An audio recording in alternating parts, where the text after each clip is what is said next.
Hey. This Welcome. is where I usually wait because I don't believe him. Hey, welcome to Real Talk Live, where the talk is real and the entertainment is cheap. My name's Todd. This is AJ. Yo. And we're joined by our dear brother and friend, Andy, one of the most famous of the Real Talk guests. It's true, man. Hey, man, people loved it when you were on. There was a petition to move you full time. But you spurned that. So we are excited to see you guys. Right off the bat, we want to let you know what is Real Talk in case you're new to the show. Real Talk is an opportunity to talk about life, God, the Bible, and everything in between. Up above, you're going to see a link, www.theremnant.life/real-talk. If you click that link, go down to the bottom of the page where it says Submit a Question. Click that button. It's going to bring up a form fillable box, tippity-tap. You type in your question, comment, topic. And guess what? It goes into our database completely anonymously. Couldn't find you if you try. Or, of course, you can join us live with your comments that we're interacting with live. If you are a longtime viewer, Real Talk, you know after our 2-month hiatus, Andy, I don't know if you knew this. You probably don't because no one really watched this. But what you'll learn is that we have changed the format. So now it's more of a late night talk show. Right. So it is more like Saturday night. Yeah, you're right. All right. Hey, Steve. So Yo. if you would help us out, we're going to have to get a box behind that. I just realized. Anyway, if you would help us out by liking, sharing this video, we'd really appreciate it. Well, Todd, why should we do that? I don't want anyone to know we actually like you. I get it. I don't like to like me either. But if you will take a second, take a second and do that, you don't know who this might end up encouraging because in the midst of the fun, the games, the charm that we all three bring, there's going to be some good stuff in here. We're going to talk about some real things, some real good questions about God, life, the Bible. And this is your opportunity to ask those kinds of questions. Maybe you're a person out there that's been interested in God, but have never felt comfortable enough to be in a place to ask those kind of questions. Well, I can tell you right now, especially with Andy today, the three of us are guys that are probably the guys to talk to in that case. We Absolutely. come from, this is all, I don't know, we'll get to that. But in the meantime as well, you just don't know who it's going to end up blessing. You really don't. Truth. And so if you'd help us out, I would love to break a record today. So we've got 19 people on. To me, if I cared about someone, Andy, I would just share it because they asked, right? It doesn't even hurt. It doesn't hurt a thing to share Not it. painful. at So all. you heard him. It's not painful. Help us out. Share this video. Let's have 19 shares, 22 now. Let's break some records. Let's get back to where it used to be, 1,700, all that kind of cool Be stuff. awesome. So, but we try to keep the show moving. We do an okay job at that now. We're getting better. Oh, definitely getting better. So we're going to dive right into our first, what is it called, segment. But so you guys want to stick around. We have a new segment called Get to Know. Get to Know. I can't name it. I can't remember. Get to Know. And that's an opportunity to get to know our guest. And Andy, he doesn't even know exactly what we're going to ask. But he's got a No cool, idea, honestly. yeah, he's got a cool story. And I think you guys will want to hear it. And Absolutely. he's a real guy. We've talked about this before. And the last time he was here, people asked about your story, if you remember that. And we couldn't go too in depth at the time because we were kind of towards the end. Right. Well, today we're going to be willing to do that if he is. So stick around for that. But before that, we got to get you warmed up. Warmed up. And so what we're going to do is a little segment we like to call Real Random. Real random, boy. What is Real Random? Well, AJ will tell you. Hey, Real Random is where we like to do random things for you guys' entertainment. Fancy, isn't it? And look, it's even on the screen. Perfect. So today, for Real Random, the last couple of weeks we've been doing something called, Andy, do you ever heard of something called, is it overrated, underrated? Overrated, underrated? Yeah, I have heard that. Perfect. He's going to, I have no idea. We don't have cards. There's gonna Oh, be a- man, you're right. Yep, it's on the screen. Yep. That's okay. Luckily it's there. so I So have to we're read? completely surprised. That is underrated. Underrated, overrated. They're going to give us a word, and you guys can join us. Let us know in the comments below your thoughts on this as well. Oh, I'm excited. Number one, I have no idea. Oh, we got here. I want to say hi to everyone. Hey, Steve, Amber, Dalton, what's up, my brother? Allie, Candace, I don't want anyone to know. Just kidding. I love you guys. Love you too, Candace. Austin Ultimus. You remember Austin? Yeah, Todd Blanton, the other one? like What's Michigan, up? The though? original. Yeah. he does. Candace, I'm feeling toasty. Did you say that a minute ago? That's hilarious. She said, Bailey said, I shared. I even directly PM'd a few people. Thank you so much, man. I appreciate that, Bailey. Isaac, what's up, brother? Yeah, Tim, welcome to the party. Overrated, underrated. Whoopee cushions. Whoopee cushions. It's been up there for so long. It was so funny because you guys were having this I have dialogue. no idea. Oh, it was so funny. You mean almost like if we had cards that we knew ahead of time. Yeah. Hey, the surprise is real today. Hey, Whoopee Joey, cushions, Just like man. a whoopee cushion. Oh, man. Yeah. Oh, overrated, man. I think they were oversaturated, and that's why they're like extinct now. I think it was Fair just enough. overused. Yeah, I mean, it's a piece of rubber that makes a fart noise. I mean, He's I right. can do that. Touche. You know, at the end of the day. Honestly, have you ever had one put under you before in your life? I think so. Once, maybe once or I twice. don't think so. I'm going overrated as well. And honestly, I've never found those to be funny. In fact, I go, why'd you do that? Yeah. Why'd you do that? Why? You know, yeah. And it would always come because that's the funny part, right? Some ridiculous situation. Like you're in the middle of a fancy 5-star dinner, Yeah, right. and your buddy's like, Yeah, I'm an idiot. yeah. Hey, Allison, good to see you. Hello. Yeah, help us out, guys. Please like and share. Plus, now you have Dude, I was gonna say the this. remote fart machine. Yeah, why would you use You a know whoopee what I mean? cushion? With different fart sounds. I mean, Overrated. It's overrated. There's honestly no reason. I was going to bring that up too. Technology's advanced past the whoopee yes, cushion. It's true, man. It's just too. All right, we've all agreed. Overrated. See, it appears to be there's a consensus overrated in the stream. Yeah. What's next? Smart people. Oh, I thought you were going to say that was the thing. I was like, man, Smart underrated. people. Lazy boy. Lazy boy. Man. Hey, man. Have you ever owned a lazy Thank you boy? to be here. I've sat in one. Me That's too. too fancy for I Todd. gotta go underrated, man. Huh? I gotta go underrated. Those things are comfy. I'm hitting it up with the underrated as well. Yeah. Andy's I torn don't know. here. I'm torn. He's torn. I mean, it's nice to sit down and put your feet up. Yeah. I'll give you that. But at the end of the day, if I'm going to lay back, I want a couch. Dude, I'm that's in a fair. couch. I like couches. So for me, it's overrated He's a couch because man. I'm a couch guy. I like couches too, actually. I slept Lazy on a boy, couch for underrated. half of high school. Like I'd fall asleep and just stay there. Right. Lazy I boy. sadly do that now half the time, it seems like. Yeah, but honestly, man, if I had one, I would too. Underrated. Them boys are great. What's up, Michael Ramirez? One of that guy's one of the best athletes I've ever stepped on a field with in real life. Oh, Yeah, I don't want to say that in front of him, but he is. yeah? Right. He says you're looking good, LTB. What's up, my brother? Good seeing you, man. He's sort of famous. Right now. Marshall Dad says, "You mean chairs. dad chairs?" Yeah. Yeah. That's Dad definitely life true. Yeah, for sure. with a Y.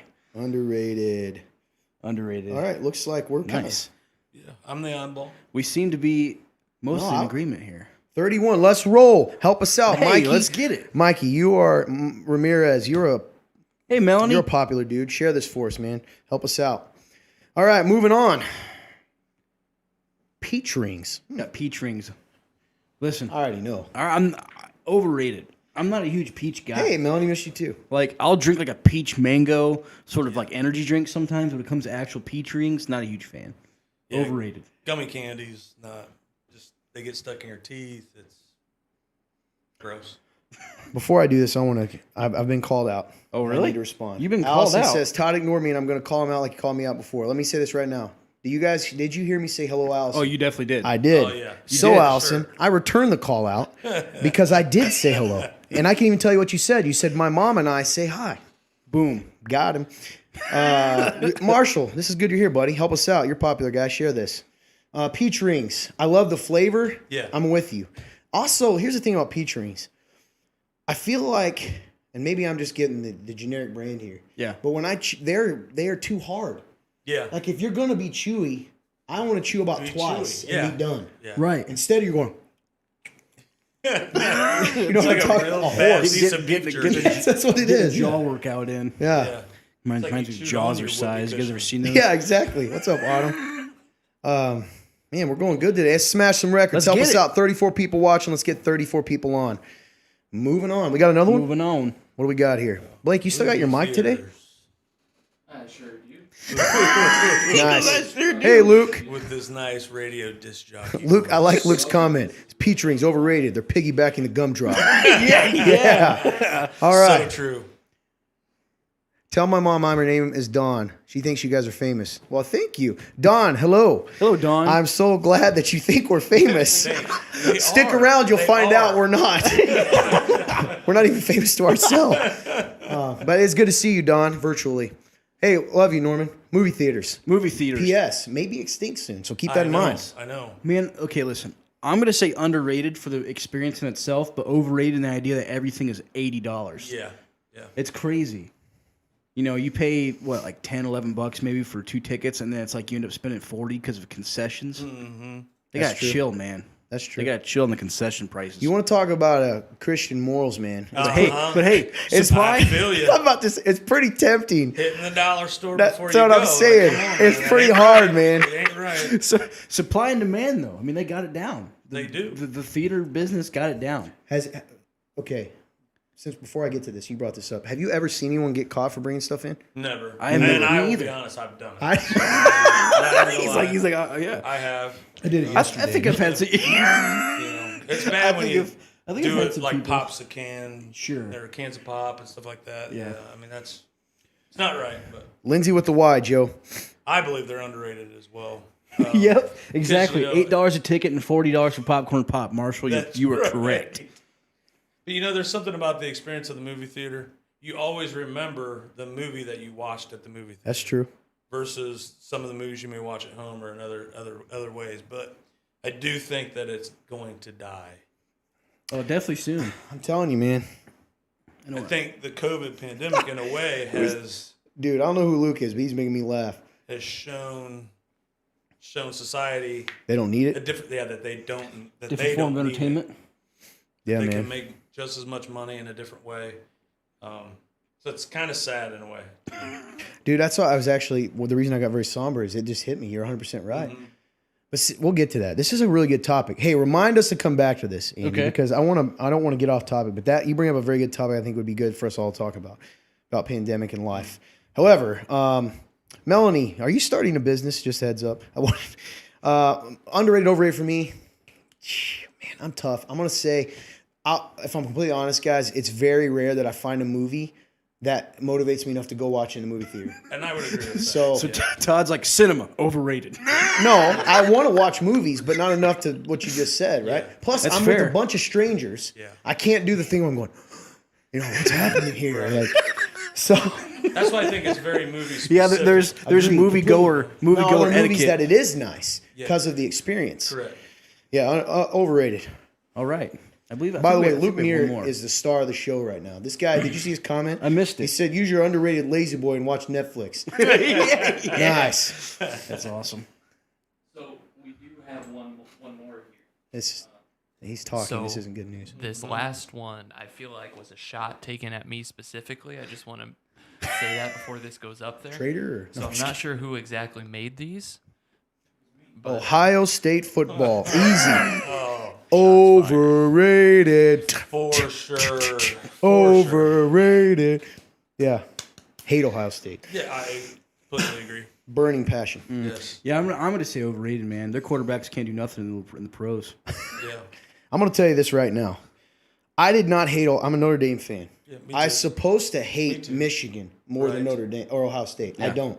And I know that. I know that's not right. Listen to me though. I mean, I'm close because of how arrogant. This is what I was about to say. This is what I'm about to say. At Grace College, where I went for half of my college, there's a bunch of people from Ohio. I don't know why, like from Worcester. They come, dude. They are so obnoxious. If you were a Grace College alum, Yeah. and you were a Notre Dame or an Ohio State fan when I was there, you single-handedly have turned me against the university. So, Plus, overrated. you know, their guys don't have to get any kind of grade point average. It's the truth. I mean, I'm even trying- Michigan has higher academic standards than Ohio State. So I will say, as a diehard Buckeyes fan, I also would probably agree with them being overrated, simply because I feel like they get way too much airtime and way too much just upkeep every year from analysts. they get a lot of prop for playing in a supposed powerful conference with a lot of weak teams and really what has become the weaker division of the two divisions in the conference. That's actually true. You know, so that's kind of my thing on them. But they do win, and I can't say That's true. as a Notre Dame fan, they have proven that they can win the big game. Whereas every now Notre and then. Dame as Notre Dame has cannot. proven that we can't. This is why I don't get excited about Notre Dame. Yeah. Like, I'm not one of the obnoxious. I'm realistic. Yeah. Because I have a soft spot in my heart for Big Ten football. Yeah, Clearly. absolutely, me too. You know, we're in the Midwest. I love seeing IU do Yeah, what me- IU's doing this year. It's Oh, great. man. Starting quarterback got hurt, though. Did you see Yeah. that? Poor guy. They're talking anyway. Melanie. I feel bad for him, but I think actually, honestly, for the team, Better for him. I personally believe that the kid from Utah is, Pretty darn good. yeah, he's going to be a stud. I'll pray for you, Ohio State fans. Yeah. Hey, that was a good one. No shot at you, man. Okay, so guys, We're moving on from real random. That was pretty fun. We got a great crew today, guys. Help us out. What's our share count right now? While he's doing that, we want to tell you guys that we're getting ready to move in. You want to stick around? It's your chance to win a prize. We'll tell you in a second. Prizes are cool. They really, really are. 25 shares. That's amazing. Ooh. Except for the fact we have 28 people. That means 3 of you hate us. I'm just kidding. Right. Help us out. Take a second, share this. The more shares we get, guys, back in the day, it was about 30 would equal 1,000 views. Isn't that nuts? Now with, the Zuck, he's against us. AJ's like, no, shadow ban.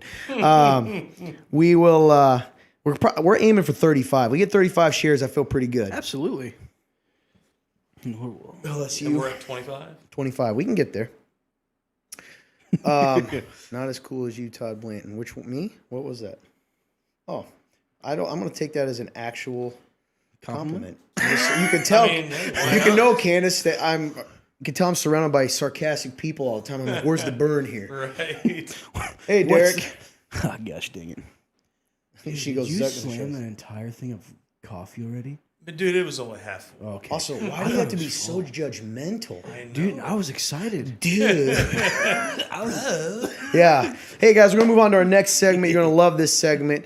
It's called Remnant Roulette. And AJ's going to explain it. Hey, Remnant Roulette, we get to ask you guys a question. You guys answer it, you get put into a drawing, you stick around, and if we draw your name, you win a prize. And I bet you, because I have my question ready. But usually I like to go ahead and no. You know what? I already got one. I got a deep one that will lead into a segue for what I was telling you about. Okay. What is, guys, I know you don't want to hear about it. Everybody, excited. 2020's been rough. Yeah. Okay? Weird. But I want to ask this to the crowd here. We got 32 people. Take a second. I'm about to get serious.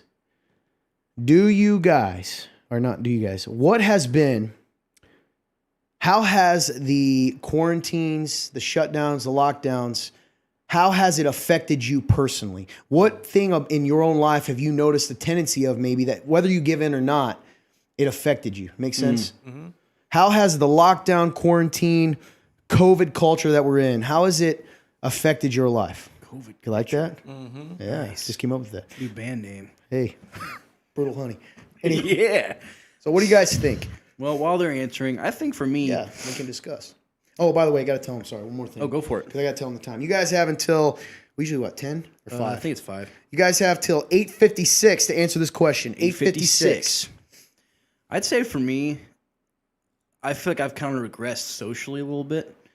I feel like I used to be a lot better at talking to people, and now I feel like I'm a lot more awkward with talking to people because there was that point in time where it's not that I was completely alone, but I just didn't see like other people for a long time. Outside your circle. Exactly. So it's almost like I could almost feel like this discomfort in trying to socialize with people that I wasn't used to socializing with, which usually isn't a big deal for me. I can usually just go and say hi and talk to people. Now it feels a lot harder. Even still? Oh yeah, I'm definitely recovering still. Yeah. Absolutely. So that's the first thing. Pandemic. Yeah, that's right. Sorry, guys. Recovering pandemic addict. Yep. So that's definitely the first one that came to my head. That's good, Marshall. That's true. What do you think, Andy?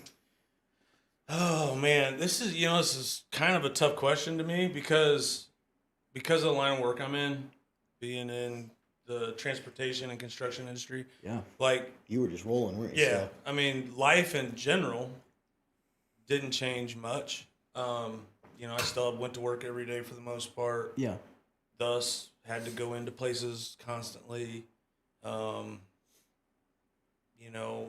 So it didn't affect my family financially, with my wife being a stay-at-home mom.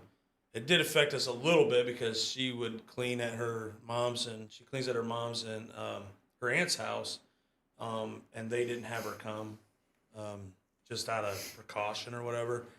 So for the longest time, I didn't think it really affected me. I kind of felt like it didn't matter. But what I've noticed is things have begun to open back up, and we are supposedly trying to get back to some semblance of normalcy, or what we would consider normal. I feel like there's a constant tension amongst people. That's really good, man.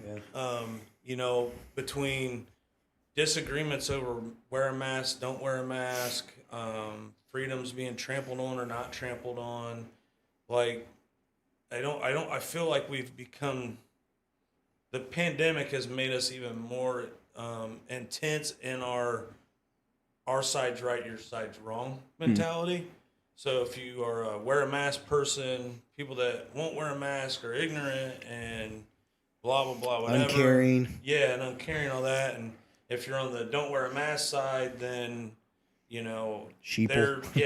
they're just dumb and they're, you know, liberal or whatever they want to call it. And I just, it's like, you know, actually it's a kind of a both and, you know.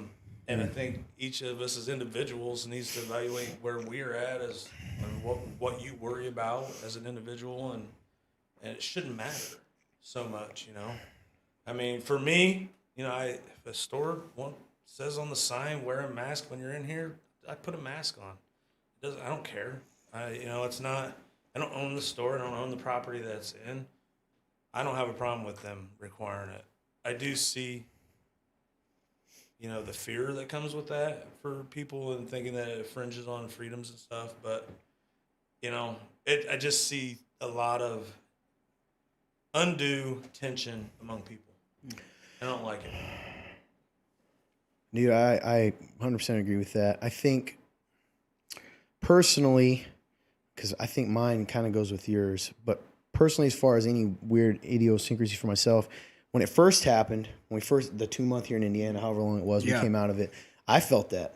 I felt a little odd, and it was weird. I didn't notice it right away, but I felt odd with small talk with people. Because the thing about the quarantine is, and the shutdown is, even though you had essential businesses, nobody was stopping to chat, right? You were on a mission. I'm at Walmart to buy toilet paper, whatever. If you can. Yeah, if you can. Yeah. That was wild. So I did notice that on a bigger scale, and I'm 100% in agreement with you here, and we've talked about this. I remember saying this early on, man. We talked about this, and then it came to pass, is what you're seeing is, to me, it all points back to Jesus and the gospel, and the fact that we're seeing people's real underbelly. At the end of the day, in ourselves, okay? And yes, people still do good things. But it's that mindset of, it goes back to tension. It's me and mine. I'm going to take care of me and mine, and I don't care about you and yours. And if what you're doing is affecting me, you're evil. That's exactly what it is. You're the enemy. And I'm telling you, man, so for me, I've had a lot of deep thoughts on just myself driving and thinking about, this is showing us. This is showing us that what humanity really is. How many people do we know? This gets deep. This is why shows like Walking Dead and stuff's popular. How many people do we know? This gets creepy. How many people in your own circle that if it weren't for laws and rules in society would be monsters? You right? I'm being serious. We're trying to pretend that we don't think they will. Exactly. But the truth is they would. Absolutely. And some of them, there were a few people during quarantine that we know personally, okay? You remember this? And they acted, selfish and hateful, and I'm not judging, but I remember going, and then when it ended, when we all came back together, it was like, oh, hey. Yeah. And I was like, you remember that conversation where it's almost like they acted like none of that happened. Have you ever seen those movies where craziness happens and they kill? Reminds me of that experiment movie about the Stanford prison. You know what I'm talking about? Prison Experiment. That's what it's called, or something like that. We won't go, but essentially this crazy, microcosm society, these people act like psychos because they were given some power, and then they come out and they're like, hey, well, have a great day. And you just realize, like, man, what is humanity without law and structure and the threat of imprisonment, which then ties it back to, man, we got a heart issue, right? Yeah, absolutely. Like, it's bigger than, if the only thing stopping you from doing criminal behavior is the threat of punishment, something's wrong, right? Preach. I don't know. So it goes really good, man. That's why I always struggle with the concept of trying to legislate morality. Because the reality is you can't. At the end of the day, if that's the only reason you don't do something wrong, then the day that you're convinced it's not wrong, then you'll do it. I mean, or if you're in the situation where it benefits you now, you're willing to do it. I think that I've always felt like, things that I might do against you or you obviously laws are that's what they're in place for. Yeah, They're yeah. in place to protect me from hurting you. That's good, man. But if I do what I want to do to me, okay, but because you'll never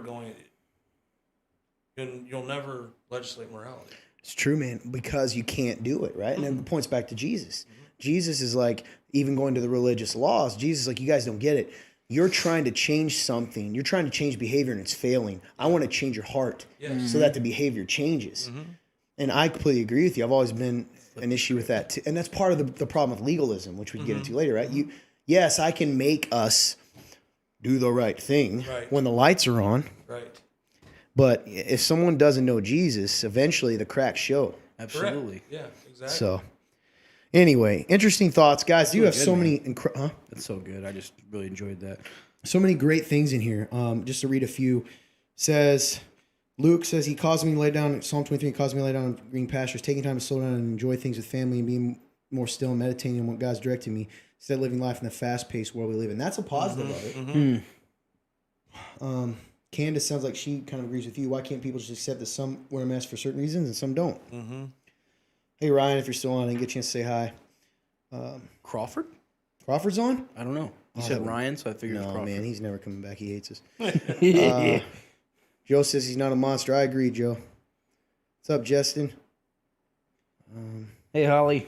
People talking about they feel nervous to cough Yeah. in public because people What a act weird crazy. thing. Well, it even reminds me of the time when I saw Thanks, Melanie. I saw a friend of mine, in a mall, in the local mega Mega store. Mart. Yeah, local Mega Mart. That place. Mark, Chance, what's up? So I was at the local Mega Mart and I saw him. I went to go give him a hug, and he kind of took a step back. And I was like, "Oh, I forgot." Like, Yeah. it's just so weird, man.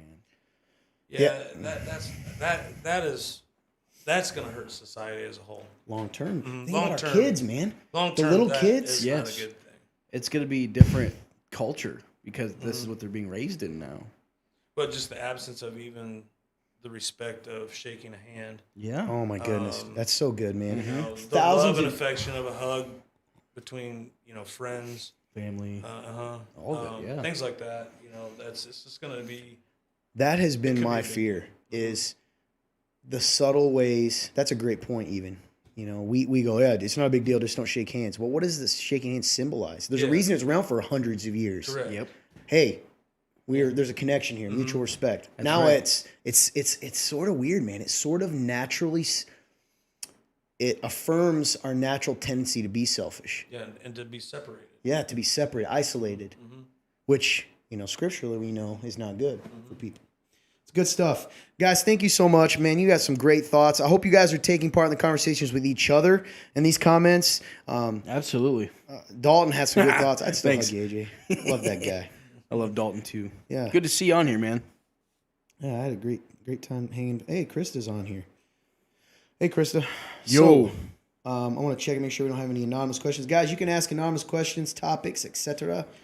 in the comments below. But before we do, we answered a few questions last time and then dove in to get to know you, right? Yep. Okay. So I'll send this to you, Blake. It'll at least be on the screen. It will not be on the TV. Yep. But Blake, while I'm sending this, we'll go ahead and do that first one that you had up because it kind of goes with what we just talked about, actually. Cool. There it is. Oh, bang. Such a cool. A lot of words. Yeah. So the question is, first question we have here is, that's already on there. Is it on the screen too for them or just here? AJ? Oh yeah, it'll be on them. Sorry. Okay. It'll be there too. Okay. What is your biggest, so it has 2020 in review questions. What is your biggest highlight of 2020? What's the biggest lesson learned from 2020?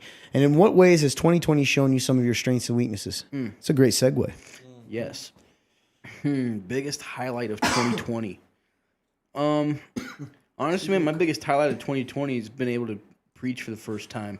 That's a great one. That's a huge honor. That's something I would have never thought I'd ever do. So definitely that's definitely the biggest highlight for me. What's up, Kaler? The biggest lesson learned from 2020, we're always just one moment away from everything changing. Everything changing.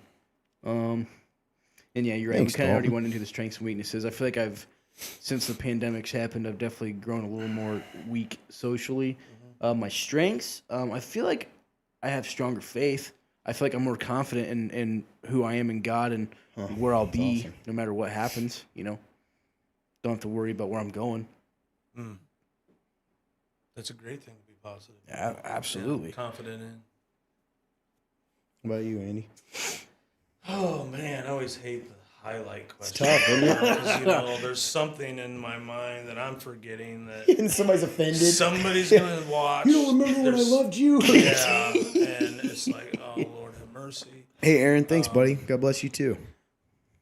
I really don't know what the highlight of this year has been. It's been a strange year, obviously, for everyone. Yeah.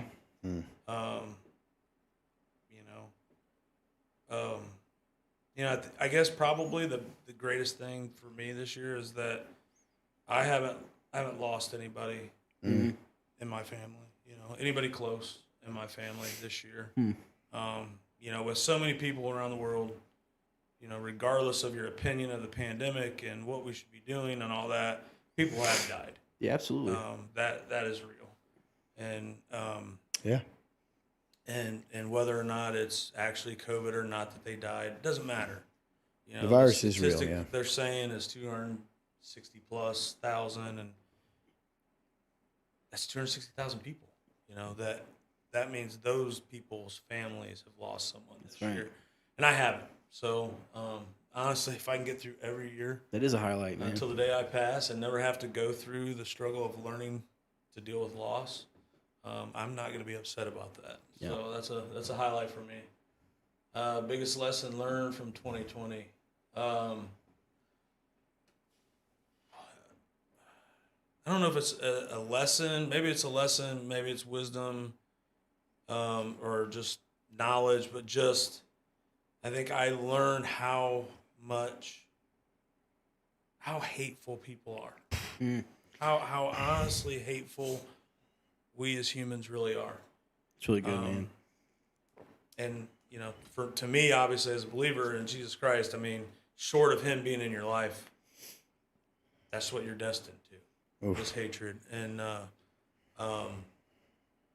that's kind of tough for me to accept in a way, because I don't get it.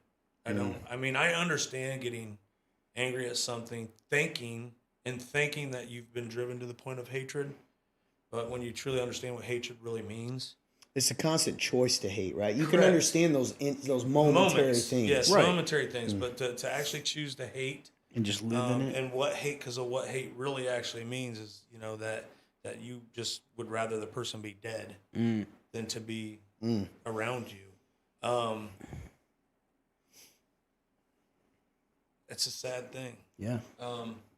That's probably the toughest lesson that I learned this year. Yeah. Kind of always felt like, okay, in general, people will do the right thing, and we'll be good, and we'll love each other, and all that. And the reality is, no, actually, we won't. It's weird, apart man. from Jesus Christ, we won't. And the reality is, I think I learned that about myself. That apart from my relationship with Jesus, Excuse me, I'm sorry. I probably would too. Be that way, and that's sad. But also great that Jesus came into my life because of it. Amen. Amen. Yeah. In what ways? I think kind of answered that in a lot of ways, already. But I think that my reliance on the world in general has lessened greatly this last year. At the end of the day, it's all about Jesus Christ, and outside of that, the rest of it's going to work out how it's going to work out, and I know where I'm going, and it's all good. Amen. Amen. Whether it's tomorrow or 100 years from now. It's really good, man. Yeah, that's really good. Biggest highlight 2020. I don't know if he'd be cool with this, but something I kind of forget about sometimes. My dad, man, his faith journey, and That's right. knows Jesus now, and he came around at to be a part of that and have those conversations with my dad, which I never thought I'd be able to have. Has been really, really cool. Could get emotional if I think about it. That's So phenomenal. yeah. So very thankful for that.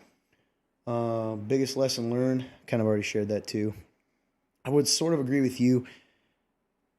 Everything is so tenuous, man. This is all a sandcastle.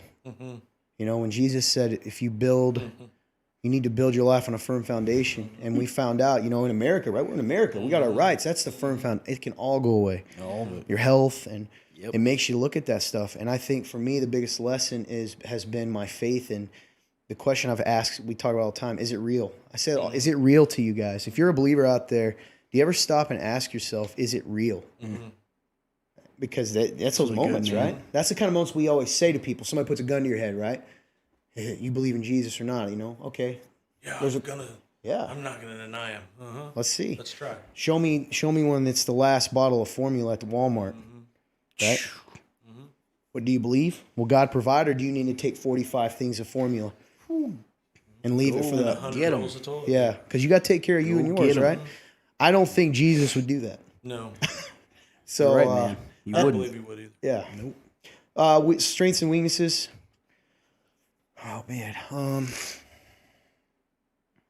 I think that I don't know. Strength is I think I'm decent at. I don't just take things at face value, and I think that's been useful during a lot of this because there's so many various stories. So finding out what the truth is, and I've been thankful that I'm not swayed necessarily by just because some puppet or someone on TV or anyone else tells me to think something. Right. Yeah. You know, I think Yeah. it. Weakness, I think a little bit of what you guys said. You know, I have to face the reality that loner in me. You know, that it can be comfortable, right? Yeah. One of the biggest eye openers for me is when we came back and we opened church again. And for a second, I confess this to all of you. I had that moment of like, well, this makes my life harder, Yeah. right? Yeah. Now I got to deal with, which now that I'm back, right? I'm so thankful Sure. because yeah. you just buy into those lies. Yeah. So, It's It's really good, man. I like that. oh man, real easy.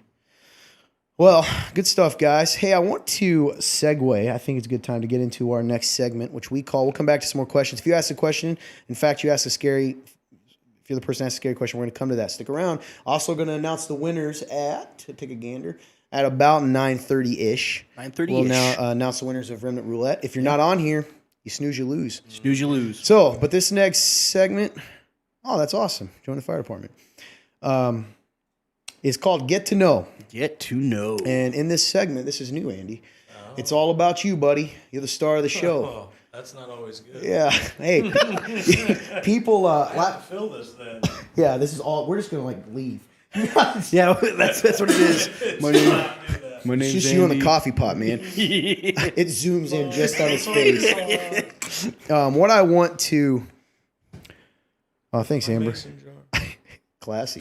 So it is coffee. We promised. Yeah, it is. And we get reported. I know you had to say it because you know there's that one person going. I remember Andy. He's been doing that forever. He Andy, never stopped. well, you're at the Remnant, the place that chooses a name, which implies you're the only real Christian. We remember you.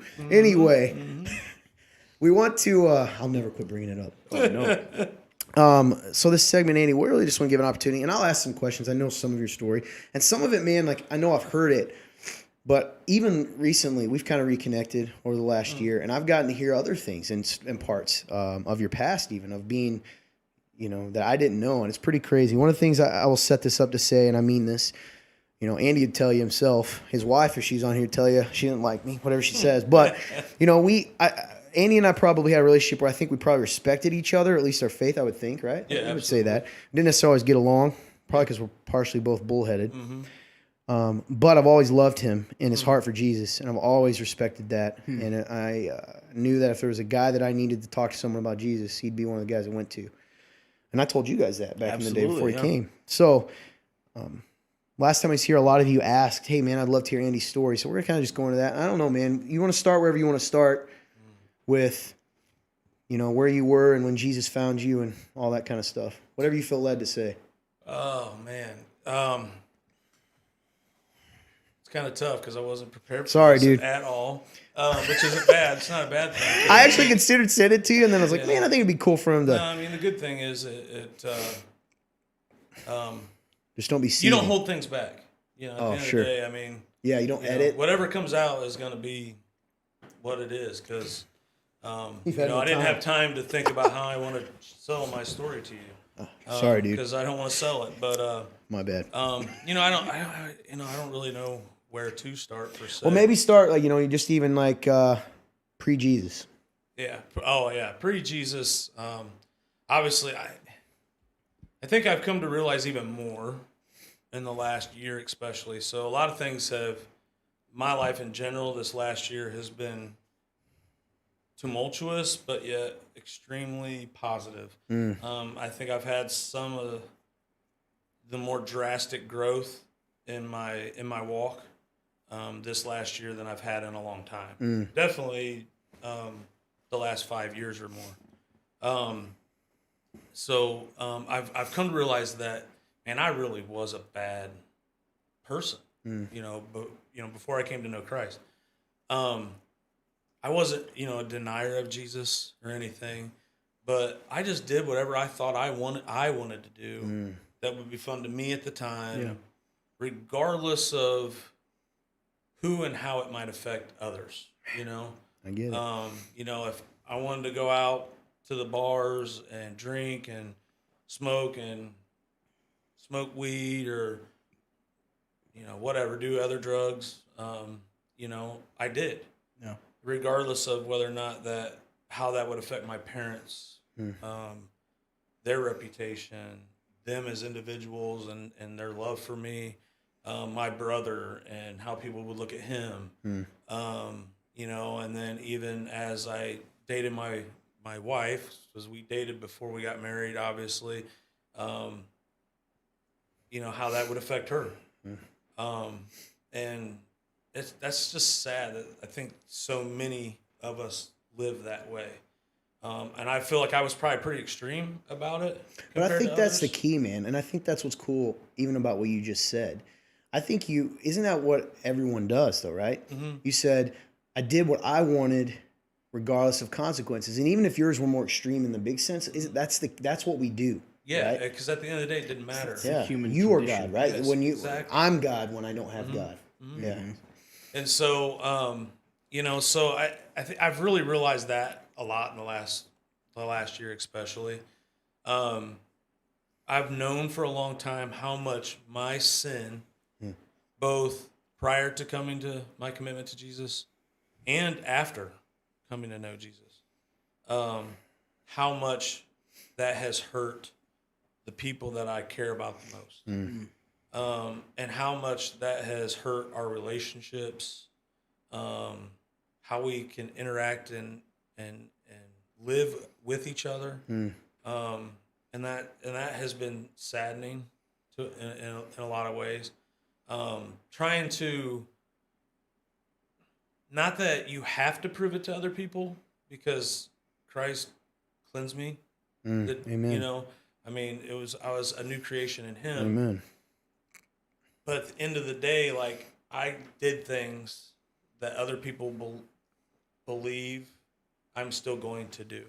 Whether it was lying, or cheating, stealing, things like that. If I stole from you, you're going to have a really hard time not trusting that I won't steal from you again, regardless of how much my life prove it or changes change over it, here. yeah. And you can even see a lot of change. Absolutely. But at the end of the day, there's still that mistrust that's there.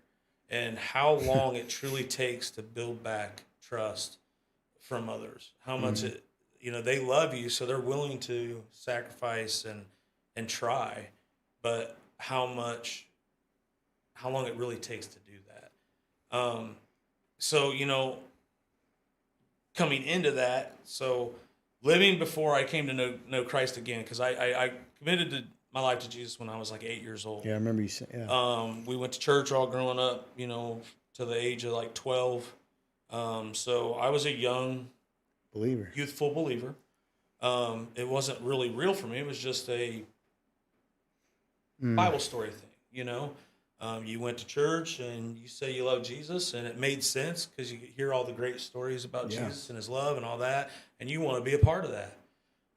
So heck yeah, I'm on Team Jesus. But it wasn't personal. And at the age of 12 is when we left the church. 12, I would say, is a very formidable age. Heck yeah. So it's that age when you're crossing over from concrete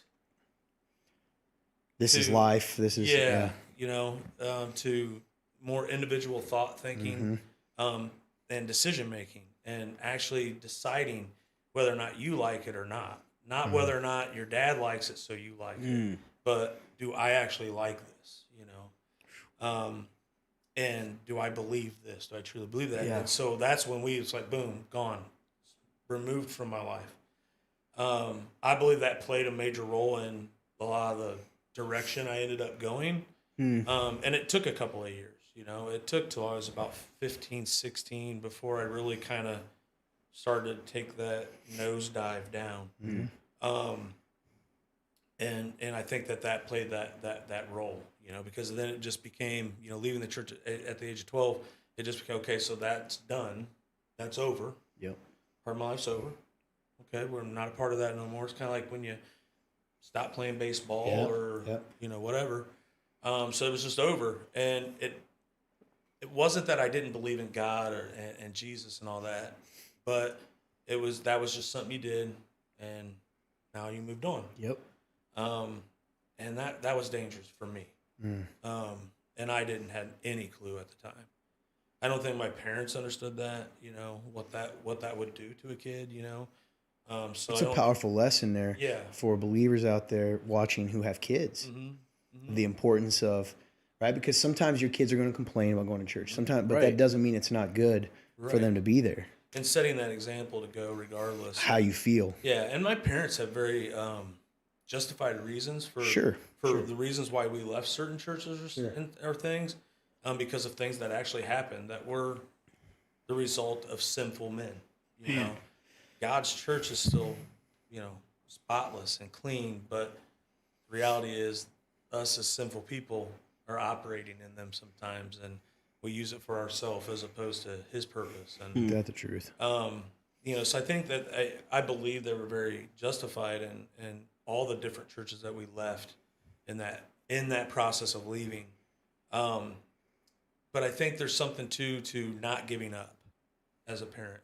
So I think that for parents out there, like if you do go through something that's really tough at a church, and you really do have to leave, you know. I mean, obviously, if you're in a church and you find out the pastor is molesting kids or whatever, and you have to leave, like that's a very justified reason for stepping away from that church and going elsewhere. But no matter how many times you have to go to a place, find out that it's not right, and go to the next one, if that has to happen 1,000 times, it's worth it. It's worth it. Don't give up on that.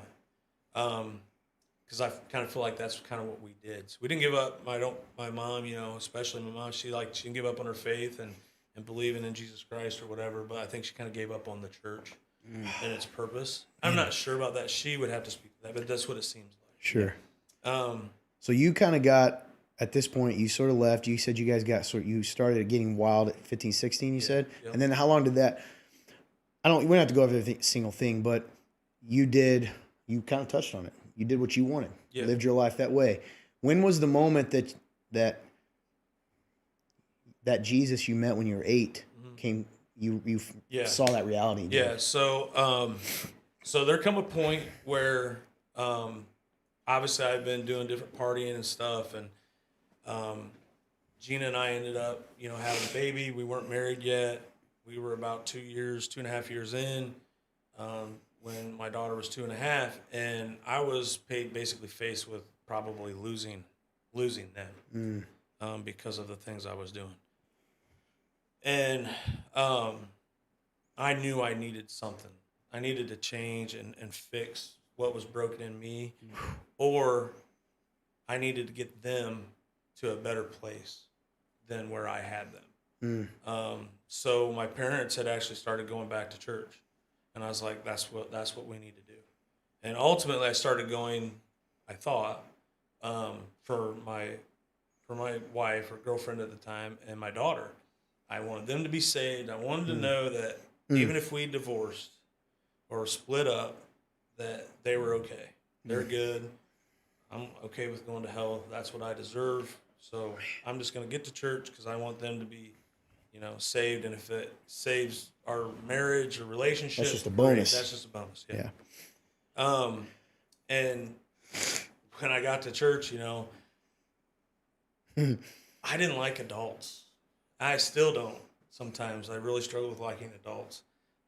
We're so superficial and fake and two-faced to each other, and I say that because I have been and am at times, and I try to act like I'm the most real person I know, but the reality is that's not true.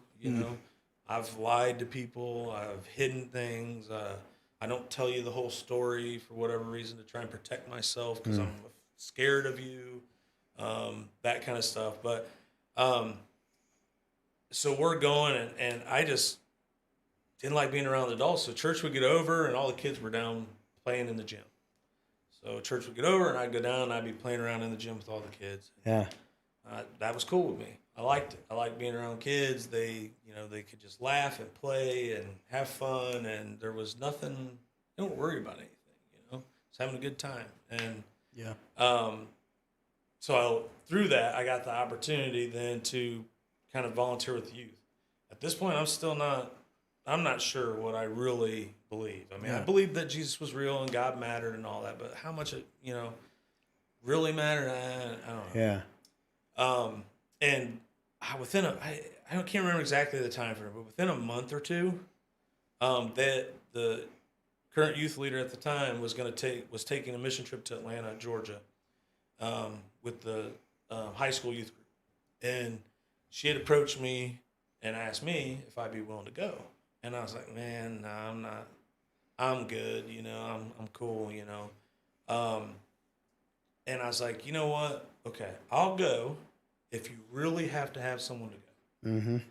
So I'm thinking, cool, I got my out. Yeah. I gave her the answer she needed. I would go. And but she didn't technically need anybody. I was going to be an extra at that point. So I didn't have to go. And I don't remember how long from that moment to when she came back to me and when we were leaving, but it feels like it was like 2 weeks prior to the trip. She comes to me again, and basically one of the dads that was supposed to go couldn't get the time off of work for whatever reason. Something happened at work, and he couldn't. He started a new job, or something happened. Some weird thing happened, and so I didn't have the excuse that she didn't need me, so I had to go. So she approached me. I was like, all right, I'll go. I'm just driving the van. I'm there to drive the van. Yeah. I'm a chaperone. That was what I had in my mind. I'm a chaperone just to drive the van, make sure all the kids stay safe. That's it. What she didn't know at the time, and really probably still doesn't even know, I don't know that I ever really shared this with her, but Atlanta is my favorite city in the world. If there's somewhere I could move right now today, I would move to Atlanta, Georgia. I love that city. I love the South in general, but I really love the city of Atlanta, the history, the culture. I just love being there. The population, it's fairly highly populated. Yeah. And it's metropolitan, but it's also kind of country. Yeah. I really love the city of Atlanta, so it was an opportunity for me to go to my favorite place in the United States to go and on this trip. And we went, and the first night we were there, we show up at this place called Blood and Fire Ministries, and it was a homeless shelter. And we show up on a Saturday night. I think it was a Saturday. No, Sunday night. So I don't remember what time we got there, but it was late. And they were having their Sunday night church service that they had. And their church service was a very charismatic church service, which for me at the time it's probably intense. Was not something I was used to. And the whole concept of praying over people and speaking a word and that kind of stuff was kind of foreign to me. Didn't understand it. That stuff didn't make sense, and so it kind of freaked me out a little bit. But I played along, and at the end of the service, they decided that all the people, like the leaders from the Blood and Fire Ministry thing, was to partner up with one of us and pray over us. Yeah. And so a guy came over, and I to this day don't know his name or anything. But he came over and prayed over me, and he said, I don't know why I'm supposed to tell you this, but I'm supposed to tell you to not stop the bus. Hmm. And I'm thinking, don't stop the bus. He says, I don't know why I'm supposed to tell you that, but for whatever reason, you're supposed to continue this journey that you're on, and you are not supposed to stop the bus. Don't stop the bus. And so I kind of, tried to make that make sense in my mind. When he saw me drive. I drive it. Yeah. Whatever. But that also broke me down. And I actually took off. I wouldn't say I ran away, but I kind of ran off, and left the compound or the homeless shelter. And it was after, like, I think the doors closed at like 10 o'clock and they locked, and you can't get in there until like 7 in the morning or 6 in the morning or whatever. And I walked out at like 10:30 and they close at 11, or 9:30 and they close at 10, whatever it was. And I took off, left, and I'm walking around, downtown inner city Atlanta at 2 o'clock in the morning. And I had a literal fist with God, cussing at him, throwing punches. I probably was perfectly safe, because if he would have saw me walking through downtown Atlanta at 2 in the morning, yelling and just Look like a punching in the air. psycho. Yeah, people probably thought I was, insane. So no one messed with me or whatever. But I got back to the homeless shelter, sat down outside the door because I couldn't get in, and literally felt broken down. And I just started to cry, bawl my eyes out, and I told God, okay, I surrender. And that was the moment. That was that moment I knew, like, Jesus was real. Everything God said is true. And that it was my time to begin to follow. So, that's powerful, man. And thanks for sharing that. And just so you know, we got a lot of people saying, thanks for being so real, Andy. One of the reasons I love you is you're being so real. Just another mom says, thank you for the kid thing. My youngest is 12, so that really hit me, Mandy. So a lot of good stuff for you being transparent. So I'm gonna fill people in, because I don't think it's right necessarily for you to have to share this part. So God takes you on a pretty crazy journey. So you go from being this guy that's like, and then he not only saves you, he starts using you pretty darn quick. Absolutely. When I met you at the time, I worked for a nonprofit here in Indiana. I'm out of towner. I still remember this dude. I show up. I'm at a middle school thing. I'm supposed to go meet these kids, and this dude comes bumping. What was that car? You still got that? Yeah, no, I don't. Yeah, what was that? 95 Cadillac sedan DeVille. Bro, and he had the trunk decked out with a system, right? You did, didn't you? So he comes bumping in. I'm like, 13.5-inch JL Audio W7s. so I'm not. Black velvet in the It was, I remember, I'm telling you now, I remember distinctly you opening it up. So I already, my stories, I don't necessarily fit either. So when I see this guy roll up, I'm already like, who the heck is that? And this guy's like, oh, that's a Campus Life sister or something. I don't remember. So that's how I met him. He's a youth pastor. He's this, I already said it, Campus Life guy. And part of my job was to connect other churches and believers with this organization, because we had a lot of kids that didn't know Jesus and come from rough lives. And Andy, right away, man, just dove in. I had very few people that I could count on, and Andy was just there. He was always there. We butted heads, but it was this weird thing, man. It was odd, wasn't it? Like, God just kept bringing us back together. I think we both trust each other. So my point is, he's doing a lot for the kingdom as far as official ministry, right? He's on all the little teams and all this stuff. And I won't make him talk. I get it, man. We're the same. And you never really felt like you were a part of that. No. Personally, right? Because of your own, it's hard enough for you to forgive yourself a lot of times. And the reality is, sometimes that Christian culture, the popular one, right? The mainstream, can add to that because you don't fit. So you're in this position, you're doing a great job. I know your youth ministry at the time, it was growing, it had a lot of energy, good. You had a falling out, okay? You got hurt. Yeah. You got hurt bad by people you love, people you trust, real bad. So you end up, you leave that, you're gone from that church, from that position. A lot of stuff happened. I'm not going to fill it all in, where things happened and people started telling some lies and started, and it's nothing, to this day, I'm still like, I don't get it. It's not a big deal. Right. But people start saying stuff and start talking. You end up going to another church for a while. You get kind of hurt there. And then that brings us to, was it 5 years ago? Yeah, roughly. So what I'd like you to talk about, if you would, you're hurt. Yeah. Do you remember, I guess, what I would ask is, what were you when you left that last place? Mm-hmm.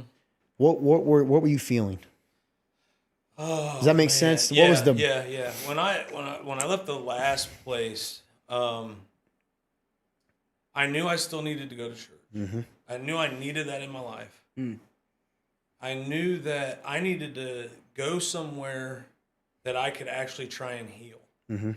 Somewhere where there wouldn't be an expectation of doing ministry or being involved in this, that, or the other. What was the wound that you were needing to heal from? What were you feeling? Well, okay, so this kind of goes all the way back to in the beginning. Yeah, I really struggled with hating the church. I get it. Extremely. My first experience, even when I came back to the church, was a lady telling me that, when I was in high school, I wouldn't have been allowed in her house. Mm. And I understood the reason why she would have that attitude, because of the way I was. But you're already having to struggle with that. But right? I'm already struggling Yeah. with that for myself. But I'm also thinking, you're a believer. You should have been reaching out as opposed to kicking me away. Yep. Had you reached out and then I rejected you, that's different. But Man. I didn't. I was never even presented with that. And then throw in, I had a lot of friends or supposed friends or people that I hung out with a lot or whatever, was involved in show choir and football and baseball and basketball. And they went to church and they went to youth groups and went to campus life. I guess that was actually around when I was in high school. And I didn't know and either, man. I didn't get invited. Yeah. No one invited me to that stuff. They never invited me, And so I had those wounds too. And then I'm not good enough. I'm not accepted. and I'm then not a part of it. first month in the church, I get told that, yeah, that's exactly what we think you. So I'm thinking instantly, you got to actually, I got to become you versus becoming what Christ called me to be. That is a powerful thing, man. That's so true. And Of the so when feeling I you get. left, it was all that hatred and disgust and just anger and disappointment, all those things flooded back. Because the message you got from those that hurt you is you're still not enough. Yeah. You're still not enough of this Christian. And you're not even forgivable. Yeah. What Yeah. you've done the last 8 years Didn't even matter, Didn't right? matter. We wish it would have never happened. Oh man. We would take back the last 8 years, and we wish they would never existed. Type of mentality and attitude, and I didn't sorry, man. realize it was that bad. Yeah. But I knew I wasn't in a good place, and I was honestly at a place where I was ready to give up on it. Not on Jesus. Because you couldn't. yeah, I couldn't. But I was ready to give up on the whole church thing, American Christian culture church, and what that meant. So that also meant, I don't care about your standards. Drinking, smoking, whatever, doing drugs. I don't hold to your standards no more. The sad reality is that God and Christ still wanted me to hold to those standards because of my love for Him. Not because of what they Not said. because of what they said. And and even though I would know that here, I didn't Know in your heart. really get it here. Yeah, man. And so as bad as all that stuff was, You're good. I would never take back those 8 years ever. Yeah. I mean those. Well, God used you, man, Yeah, and for the not kingdom. even my relationships of the people that hurt me, because at the end of the day, I learned in those both positive and negative things. So that's all good to me. It's created me who I am now. It's molded me into who I am now. It helps me love other people better. Yeah, I love So that. I wanted to I was at that place Done. where I'm done with the whole church thing. But, and this is what's interesting, you still knew. That's what, by the way, guys, if you're watching and you're on this, and I test this, part of the way you know this is real is, as much as you hated it, God said, no, I ain't letting you go, right? And you can't run from him. So you want to be close, but you don't want to be close to his people. Correct. Even though you want to be obedient. Obedient. So you started going to a church, right? But again, by your own, nothing wrong with the church. It was a good place for you to Absolutely. heal, but you weren't connected. No. Right? You at that point, by your own admission, it was easy to the standards started fading. Yes. Right? Because various reasons. You almost want to, did you ever feel like this is what they think I am anyway? What's the point? Oh, absolutely. Yeah. Yeah. I mean, that for sure within the community was where I was at. And because I want to you made an interesting statement at the beginning that I want to get to the last year, and I have some questions. But before that last year, Okay, so before you said a lot of growth, a lot of create. Before that happened, give me the picture of where you were. What's that bad? But before the healing came, where was the at your low? Who were you then? You still love Jesus, we know that. Yeah, But where were you? I was a faker. In my family. Wasn't leading my family. I'm manning because you're being so raw, man. no, I appreciate you. I was a faker. I was doing what I needed to do to keep things on the surface looking okay. Not good per se, but, somewhat acceptable. While I was just doing whatever I needed to do to mask and cover pain and hurt and disappointment, both that I had in myself and others. So it was dark. I was definitely lonely. I felt on an island. Did not feel like I had anybody I could go to. Definitely not anybody I could truly trust that would be willing to accept my shortcomings, the things I had done, the things I've partaken in. Completely alone, actually. Yeah, man. I'm kind of emotional even hearing you say that, because even as you say it, it wasn't even, you just need somebody to see you. Yep. It's not even about seeing past those things, man, because that wasn't you. Yeah. The real Andy is still the same guy, but that's the lie, right? The lie is that, no, it didn't matter who you at your core, which is the attack we all get. So, this is kind of where our stories intersect a little bit. Just catch everyone, and I want to get your own words. So what happened was, here at our church, we started growing, and at the time, actually, our youth group would really start it up. And like, man, we need someone passionate about youth. So, you had always been on my mind, and I would always tell people, I was like, man, me and Andy don't get along great, and we, but he loves Jesus and he loves kids. And I truly mean this. Andy, so you hear it, and I've told you, but I'll say it in front of everyone. I never doubted you, man, because I just knew your heart. Because it's not about, for me, it's never about who a person is when the lights are on. It's who they are when there is no one around. Right. And Andy intersected in my story, someday we might tell, but in a way that, meant so much to me, which to you probably was nothing. Yeah. But no one else did. Mm-hmm. So I kind of reached out to him. I felt weird because I knew he was going to another church, but I knew he wasn't serving. We talked.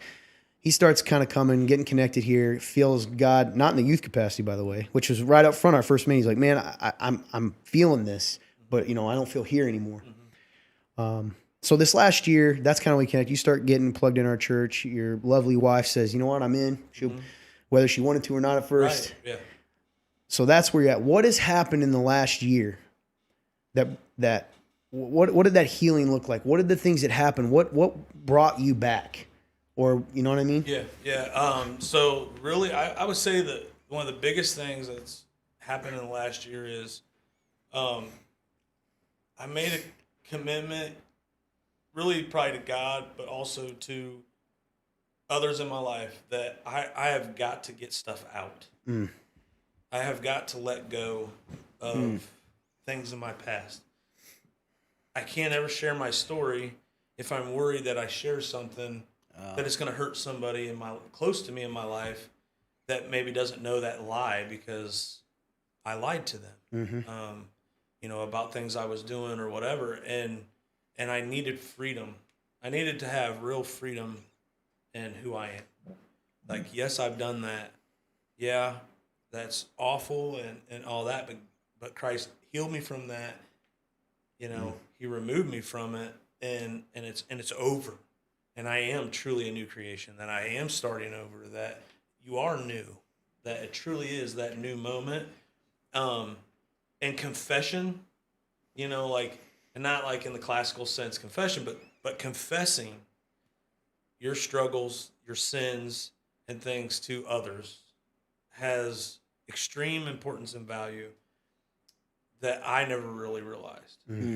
I always was willing to accept that you could just say, I'm a sinner. Sure. I'm sorry for what I've done. I've done some really bad things. You could just always, But Right. there's something to actually confessing truly what it was to somebody, and getting that off your chest. Yeah, the weight comes off. Yeah, there's a peace that surpasses understanding. It Amen. talks about in Scripture like that God gives you from just letting it go and saying that doesn't define you anymore. So It good, can't man. hold you back anymore. I say who you are, and truly beginning that healing process. And that's what coming here honestly started for me. That process, obviously through Lionheart, the men's group thing, willingness obviously of other guys here to accept that and accept me for who I am. Because if you get to know me, I challenge beliefs that we have that even I believe and may agree with you, but I'm willing to question it Yeah. and push it. And you know, my whole desire is that I want us to love harder. You know what I Amen. mean? I want Yeah. us to love more than we love now. We can get so much better at that. But the biggest thing I had to do was say, I'm going to commit to doing that. I'm going to commit to letting those things go. I'm going to tell the truth as often as I can. I can't say I haven't lied this last year, but I mean, you know, overall, like I'm trying to let it go and let God do what He wants to do in me, because I know how powerful stories can be. Amen. I've always sold kind of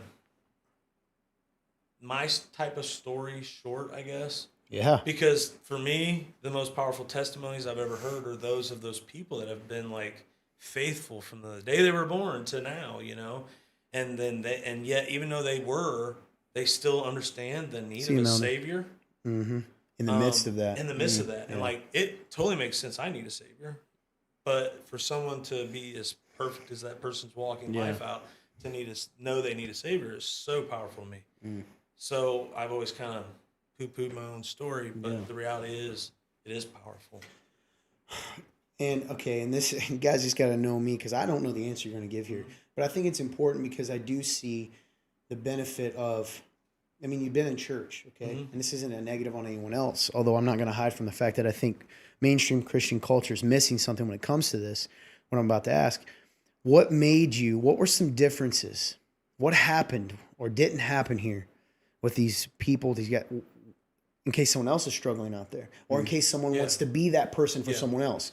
What was it that made you feel it's already hard, safe enough, loved?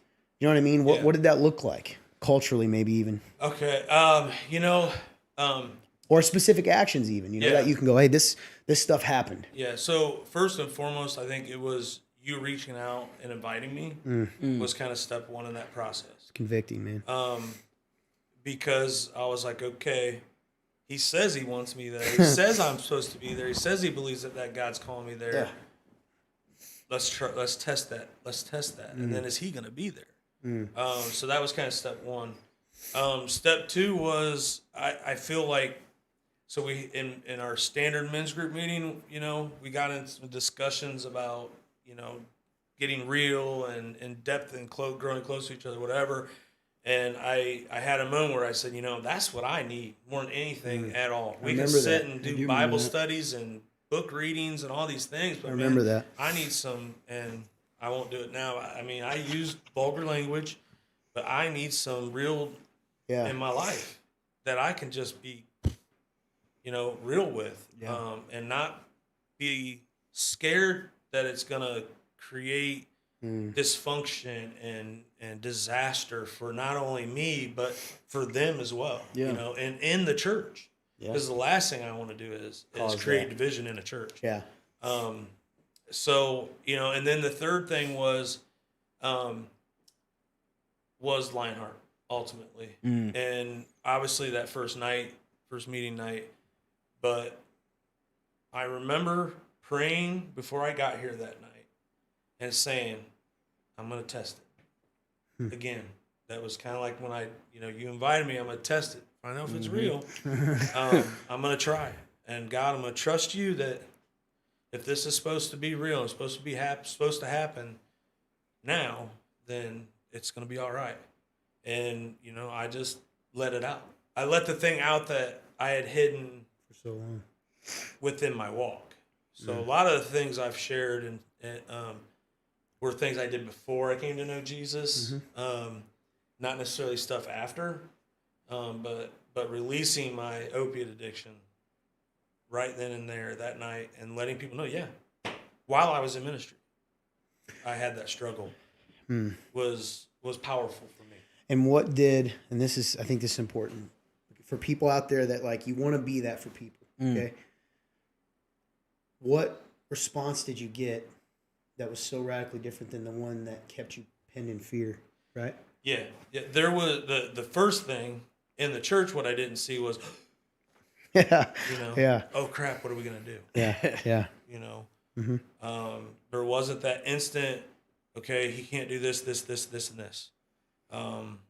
That was kind of the first thing, because that's the first thing everybody worries about, confessing their sin in church is, oh, they're going to hold it against me, and now I can't Can't be do an anything. usher. Yeah, you can't do or right. You can't do nothing. And then the second thing was I saw love and acceptance. And then the third thing was I saw more confession by others. Yeah. And that's huge. If someone shares something deep, you have to love them. I mean, if God can forgive them, if God can forgive those that stoned him, that hung him on a cross, stuck a spear in his side, if Jesus Christ can do that, how can you not forgive somebody? Amen. I don't get it. And how can you hold those things against them? Not that you may not have to be cautious in areas, but how do you actually hold it against them and judge them? I don't understand that. I don't think you can, right? And I think that's the point. So there's a lot more, guys. If you're at the Remnant and I've said this before, go talk to Andy. He can tell you, as much more details that I don't feel comfortable pushing him into right now. And I appreciate you sharing, man. Absolutely, man. What a wonderful I'm telling you right story. now, I haven't been interacting, but you've encouraged a lot of people. Absolutely, And I yep. encourage you to go back and read this later. A lot of cool things. And there's a lot more to Andy than that. But the thing I like about your story, Andy, and I think is powerful for people to hear, is two things. One, I knew Jesus. I got wild because I wasn't away, even that part. Came back to him. He never let me go. He never let you go from 8 on. Yeah. And then the part that I think is even more powerful and is so freeing for people, man, is that even in ministry, you had human struggles. And we could get real deep on it, all this kind of stuff. But you get hurt. The enemy wants to destroy you, man. He wants to take your gifts from the kingdom. He wants to take your gifts from the body. He drives you away. You stay, you don't view it that way. But whether it was 5 years later or whenever, when he called you, you answered. And he healed you. And he's still doing it. And I know you don't think you've arrived. But, I'll say right now, Andy's actually, he doesn't view it that way because COVID and a lot of things. But he's one of our pastors here. I view him that way. And I already know his face. But you are. And that's how we view it. And I'm excited, man, to see and to encourage you. I think you're way more powerful now, your story and who you are. Even your giftings are more evident than they were when you maybe were on top of the world. And I think you're seeing that, man. You're going to see that here. You're going to see it in, relationships. So I appreciate you. One thing I want to take a second and say, man, is you said a lot of good stuff. He said something at the end about, this is what I didn't see. I didn't see, what can't he do? If you're a Christian out there watching this, you're in ministry, you're in church, I'm going to talk to you for a second. You've got to stop. You can't play a game anymore. This has to not be a game. The Bible says, confess your sins to one another and you will be healed. That's right. The prayers of a righteous man are powerful. And the implication is Jesus and God expects us to be able to share those things, carry each other's burdens, and this way fulfill the law of Christ. You can't limit that. Yeah. You can't say some things disqualify. I hate that word. Disqualify you from anything. It's so true too. People are scared to share because I can't be an usher now. Yeah. So now you imagine it as a pastor level, it becomes even more. You've got to see people's hearts. You've got to, he said it, man. We could have ended right there. How can you say you believe in Jesus Christ and his disciple who consistently, not just when they stabbed him, but loved them the entire way, Love all the time. and still does, and then turn your back on someone or say if someone does XYZ, they're not one of his. You are not reading the Bible. Yeah. I don't care if Pastor Joe Blow tells you that or whoever else. No one is between, no one stands above God's truth. And God's truth describes a church, you know, that it's a hospital for the sick, you know, all that stuff. That's real. Yeah. And it needs to be that. And the only way it's going to be that is if we, for lack of a better word, rebel against this culture. And yeah, because when you go to a hospital, you don't fix yourself. no. And you also don't go in You and have to rely on the doctors and the nurses and It's good, man. And the volunteers, the candy stripers, whatever, to help you get better. Well, picture you're shot in the chest too, right? You don't walk in and then go, "Oh, hi, I'm just here because I have a cough." Yeah. Because I don't want to show them I'm shot because they might go, "Where'd you get shot at? Were you down on the bad parts of town?" Oh, well, then we can't help you. Yeah, you know, man. I don't know. Take this serious because Yes. for every Andy out there, and this will make me emotional. And this is why we do what we do here. For every Andy who is here, there's someone who is still out there, who is lost, who feels like God doesn't want them anymore, who feels like there's no hope. Yep. And it is, you know, because I don't know, we let go of them and we think that, and then yet we'll go on Sunday and sing about a God that chases us down. So I don't know. Quit talking the talk and walk the walk. And listen, it doesn't matter if your walk's perfect. No. I'm not perfect. This church ain't perfect. Andy ain't perfect. But God can take the smallest thing, man, your step to come, the step, all these things, and he will magnify that. That's what he does, right? Absolutely. That's the whole point of it. You know, hey, how are we going to feed these 3,000? We got 3 loaves. He goes, how many you got? Off. Yeah. So, guys, please, I don't, man, we do a lot of fun here. Will you listen to this? Will you take this today and go be something different? Don't let the loud idiots control our church anymore.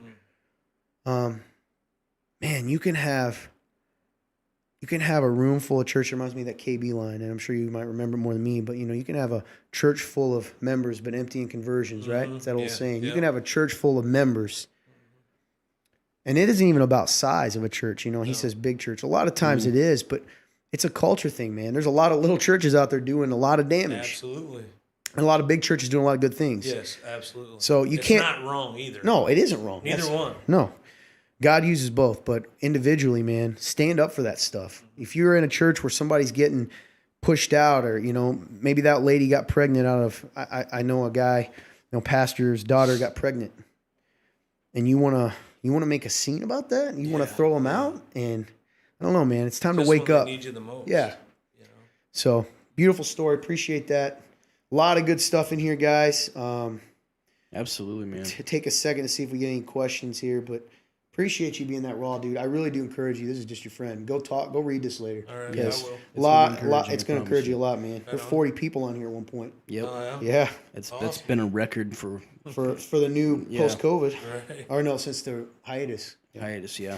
Hey, you want to throw that last question up? Oh, let me do winners real quick, guys, because we're late, but that was so good. If you're still on, Trent Sims. Trent Sims. You won, buddy. You have until 10 o'clock to tell me you're here and claim your prize. If not, I move on to the second, third, fourth. We'll get a winner. So That's right. Let me know if you're here, Trent.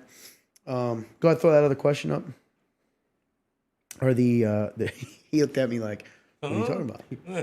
Thanks for bearing with us, guys. I just really appreciate it. I'm loving this new segment, man. Hearing Dude, people's it's stories.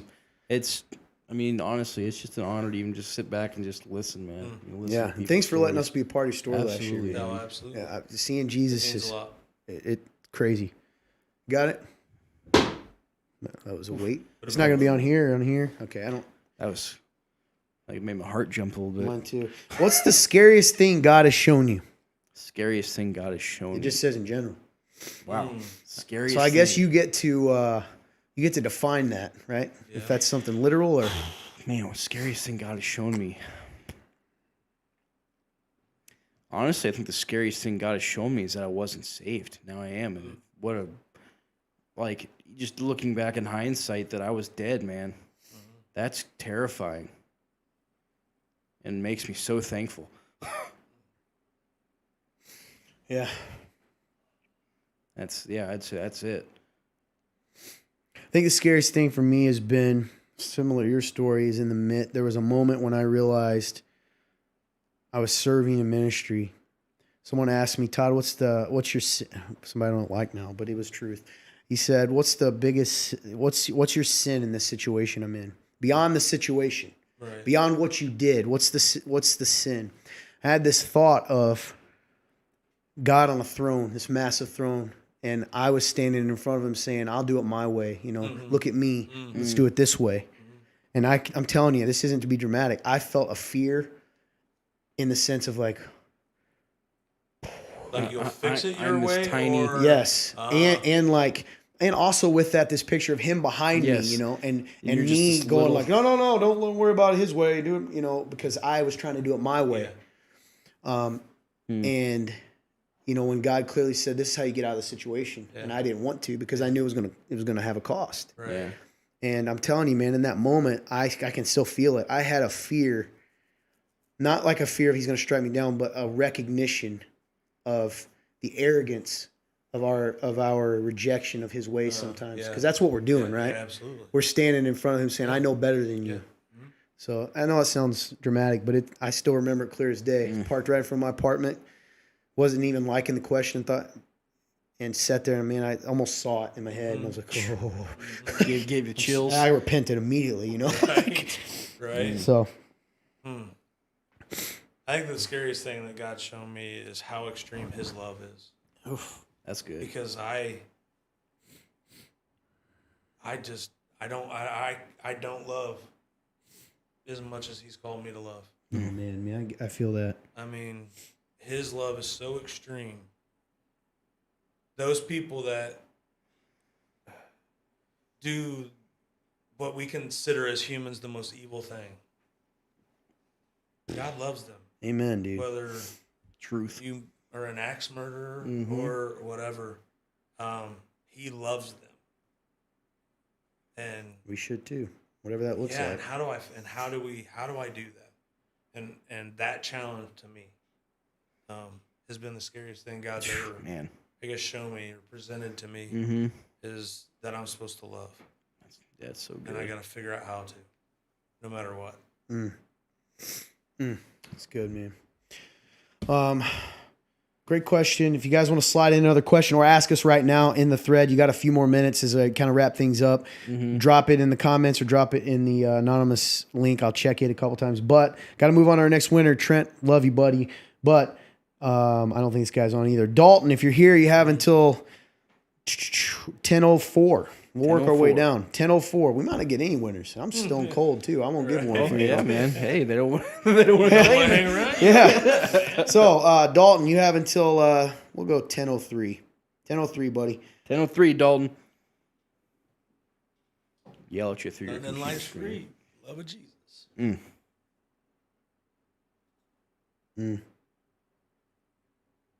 Well, that's really honest, man. Bailey, appreciate that, brother. Be that honest. Norman has a question. When did God's grace become real to you? When did God's grace become real to me? I think his grace became real to me when I couldn't get rid of him.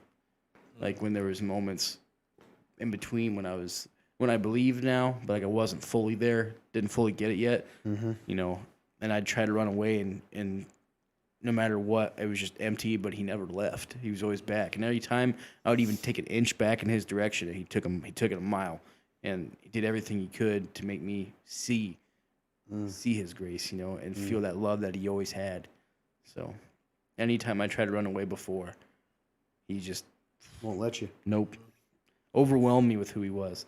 I know for me, I think it was the first time I had to confess something that That's good. I didn't have to. Yeah. Yeah. You know what I I know mean? exactly what you mean. I had to Yeah. confess something to people that I actually didn't have to. But God said that I'm supposed to live above reproach, that he's forgiven me, he's extended me grace, that I have no need to worry how they even respond. And he gave me a peace, that peace that surpasses all understanding. Like I was so confident and comfortable sharing this thing that I knew was going to make people angry. But God's grace was so strong, and the peace he gave me was so strong because of that grace Yep. that I shared it, and they actually did get mad. but not for the reason I thought they would. They got mad, not because of what I did, but because when I shared it, I didn't show enough Yeah. regret, Remorse. Yeah. remorse for my sin. Yeah. But I'd already been forgiven. Well, you got to pay penance, man. That's what they think sometimes. Mine would be, listen, the first time I knew grace was, I'm telling you, I didn't have the Bible. When I became saved, or I didn't go to church, I read Jesus for the first time, and I understood. And I lived my life that way. I said, wait, I don't have to be like these people. Right? Like, he loves me, and I lived my life. Now, here's the thing. I always said my ministry is grace, right? And I believe it. And then he taught me grace in a way that Had an experience. because it had to be the thing I had no grace for. Right. Because of what happened to me by my own family.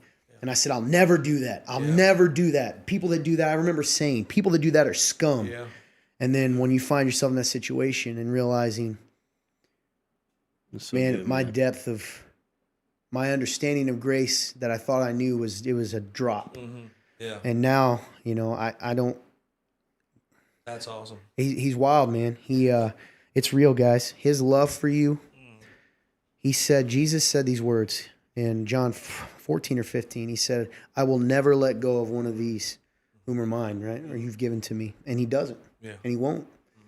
And it doesn't matter what the world. See, that's another thing. When you come to realize that, I hope you never do this, but there's going to come a moment you have to go through. There's come a moment in your life, and you probably know this too from your story, where you have to understand, do I believe God's grace even when other people tell me he doesn't give it to me anymore? Yeah. And it becomes real in a different way. Mm-hmm. It doesn't matter if a person, a town, a church, a Bobby, Joe, or anyone else says, nope, the cross doesn't go that far. Yeah. Right? That's the thing you got to ask yourself. So beautiful question, Norman. Yeah. All right, next person winning. We got to keep moving. Joe Bear. No cheating, Candace. Joe Bear. Joe Bear. You win, buddy. You got until 10:08. Then we'll. Come on, Joe. Bailey, we forgive you, brother. Love you, man. Absolutely. Amen, Luke. Sounds like you got the right heart, brother. World needs more guys that understand that he can use us despite us. That's right. Yeah. In fact, he sometimes prefers it, I think, because it shows it's him. That's right. Candace, is Joe going to be on? Because if not, I'm moving on. Don't cheat. If he's not on, I move on. Saves me time. She said, can I claim for him? Nope, he's off. Moving on. Next winner is, no way he's on either, Jason Singleton. If he's not, I know the last person is on. Yeah. Jason Singleton, you have till 10:08. 10:08. I know he's downstairs, but he's watching Netflix or something. It's going to be hilarious. Hilarious. Watching Netflix. Oh my God. No cheating, Sierra. He's probably watching a police procedural. Yeah. Huh? Scooby-Doo, yeah. Oh, yeah. We figured out that Jason only likes police procedural shows. So like shows where, like Law and Order, like here's a crime, you're found out, it's over. Every episode. Dude, I do too. That's it. You guys, you're best friends. And to be honest, I don't like cops. Oh yeah. So I don't know why I like them shows. Like the resolution, maybe. Yeah, because they always win. That's true, actually. And I find myself wanting the bad guys to win, but they never do. I'm just moving on. I know he's not going to get on here. If you want, He said I'm here. He said That's I'm here. hilarious. Hey, did somebody cheat for Jason for real? I don't think so. Unless he somehow hurt us. See. Anyway, Jason, you old dog, you win, buddy. Can't believe Winner. it. Thank you so much. Jason has been a big time supporter of us. We love you, man. You win a prize. We'll get in touch with you. I don't know how we're going to do it, but Yeah, we'll figure we'll we'll get figure in touch something with you out. and you'll gonna win be your a tough prize. one. Yep. I want to check, make sure we don't have any anonymous Do questions. we have to mail the prize? Yeah, that would be hilarious. You'll get it next week. Yep. Standard shipping. Right. Hey, Jason, we need to pick up the shipping, though. Yeah, Allison showed a pretty scary dream she had about a scary thing. Allison, I saw that. Hey, your lovely wife, son. Hey, Gina. Awesome. You know Hello. what? She'll never do it, but Gina would be cool to get on here sometime Oh, yeah. too. She'll Yeah, never we'll be do cool it. with Gino in I here. would. Might. Yeah? You think so? Nice. You know the thing about Gina? She acts like she's not. She's a really good speaker too. Yeah, absolutely. Oh, yeah. You mean by texting him? What was I gonna say? It's been a great show today. Yeah, man. Great stuff. Andy, appreciate you sharing. Yeah, it. Yeah. absolutely. It's a great segment. people got to see a good side of what Jesus can do. Amen. Amazing. Love you too, Jason. So we'll go real quick. One more question. Hey, you guys can slide another question in. But Norman says, "What's been the highlight of your week?" Man, highlight of my week has just been being here with you guys. Being here, being a family, and just getting just the opportunity to spread love to others when they may not have thought they had a chance to hear it. That's the beauty of the internet. It's the beauty of what we do. And it's just a blessing, man. I take it for granted way too often. I passed 6 kidney stones. Bro, you are a I feel warrior. like a monster. Champ. You're a warrior. Yeah, I feel like one. I've seen them, and one of them made me go. Ugh. We talked about this yesterday. We went to lunch, and we're like, I don't know how he's doing that. I don't really either. Good to see you too, Greg. I miss you, man. Even though I just saw you, but highlight of my week, man. I'll tell you what. This has been pretty cool, Andy. I know a lot of this story, but I'm just so proud of you, man, and so thankful for you. And Appreciate it. but here's my humanist. I'm like, don't get attached to Andy, man. Don't love him again because people just, I'm a weirdo. Like when I'm like, I love this guy, I never want him to leave. So just appreciate you. This has been good, and to hear just Jesus, man, and your faith. It's encouraging. Here we go. Luke says, Andy, did you find being held accountable as hindering or freeing? I don't know. I think he was saying more probably Lionheart type of accountability would be the positive. I think that is more freeing for me. Now, here's a good question. What was different about the Lionheart accountability versus maybe your typical accountability partner? I guess in Lionheart, I felt the accountability was more real for me because I knew even if I messed up, that grace would potentially be extended. Because it's the journey, not just that one Correct. moment. As long as, right. obviously, as long as I always kept myself real about it. Like, yes, I did this. I don't want to continue to do this. Help me, help me. That's so good, man. Be a part of it. I don't think if we can't accept accountability as something that can set you free, then people can't help you. It's true. That's good. And I think part of the accountability that you just touched on, I think is so important out there for that word accountability is it's got to, in order to have true accountability that leads somewhere, there has to be, now stay with me, and I'll explain, there has to be the freedom and the grace to fail. Yes, absolutely. Because the truth is, if you're trying to beat something real, right? And the thing about Lionheart, just for us, and it can look different places, a lot of people are doing it, but it's kind of that ruthless transparency. I'm going to be real, right? If you're beating an addiction, for instance, God can free you right then and there. Yeah. But also it might take a while. Yeah. And it might take some change. That's okay. Yeah, exactly. And that's the key. What you just said, and I want to point that out, you said, hey, I failed and I don't want to do this. So many times we're like, oh, he failed. He must not want to succeed. That's ridiculous. Yeah, absolutely. That's like telling somebody, I don't know, one of those 1,000-pound people from the shows, right? Hey, go run a marathon. And lose weight, and because they didn't lose 500 pounds the next day, we're done with them. It's a process. Yeah, that's right. And you got to walk with them. Great question, good, Luke. I appreciate you being on here. Luke, how'd you find us, man? Hey, Todd Blanton. Other Todd Blanton. Hey, Mark. I think Dave Richmond was on here earlier. Oh, yeah. You remember him? Yeah, oh, yeah. Hey, Dave, if you're on here still, good to see you, man, virtually. Yeah, I went to school with Dave. No, there he was. Awesome. Weird story about him. For my first interaction with him, I transferred to Grace, and he came in and played ball as later. Like, he had taken his time off, came back, and they were like, oh, this guy, he's a good basketball player. Yeah, he could ball. Anyway. Cool. Well, hey, I think it's been a great show, too. Absolutely, man. So blessed to be part of this. You guys have any other kind of thought? Oh, wait, let's say hi to Joseph. Joseph, we love you, man. Hey, Joseph. Love you so much. Love you, dude. He's awesome. Love him. He's going to kill me. We got one. I knew immediately. What's your favorite TV dinner? Favorite TV dinner? That's a question straight from Fun Turn Clint. He's obsessed with it. Asking it. Salisbury steak. That is a good one. Those potatoes. That's underrated. And corn. Oh, cool. Chris is cool. I'm going to go with the chicken nuggets. Clearly, I'm a chicken nuggets guy. So I was actually going to, believe it or not, for once in life, I'm going to join you on the nuggets. Yes. Those are good. All right. Well, hey, guys, any closing thoughts? Andy?